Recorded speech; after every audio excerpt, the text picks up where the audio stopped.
you doing this morning? How'd you wake up? Did you wake up in a mood? It's okay. I've woken up in plenty of moods. Man, some mornings I wake up and I'm like on top of it, right? Yesterday morning was one of those mornings. I got up early. I got up at 4 a.m. I did some exercising. I had time to put together my lunch. I had my God time. I even cleaned up a little bit before I left and went to work. That's how on top of it I was yesterday morning. And then this morning, I snoozed and snoozed and snoozed. And then I didn't have time for my God time. And I was rushed getting out the door. And I was frustrated getting out the door.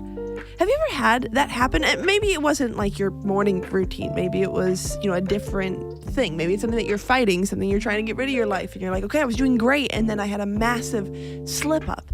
It can be so frustrating. You can feel like, man, I've done nothing. Even if I had a great day the day before, it basically means nothing after what I just did.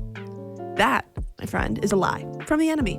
It's as simple as that. And I know it's not as simple as just saying, oh, it's a lie and making it go away. But what that does mean is when we can say, oh, that's a lie, it means we can replace it with the truth. Lamentations 3:22 through 23 says, the steadfast love of the Lord never ceases.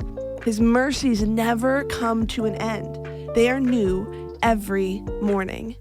Great is your faithfulness. Here's what's really cool about this. This is in Lamentations. Lamentation is a book of the Israelites crying out. They're upset. They're distraught. They're asking God for hope. But honestly, at some points, they don't even trust God to be their hope. Have you ever been there? Earlier in this chapter, the same chapter where we found today's verse, they say, my endurance has perished. So has my hope from the Lord. If you are sitting in a place this morning where you're like, I'm out of energy, I'm out of anything to give, I can't do it anymore. The good news is that we have seen our God be faithful time and time again for years and years and years, and he always will be, to have new mercies for you today. The reminder that we have in Lamentations 3 is that even if you are exhausted, even if you feel like you've backtracked, the truth is that God has new mercies for you today.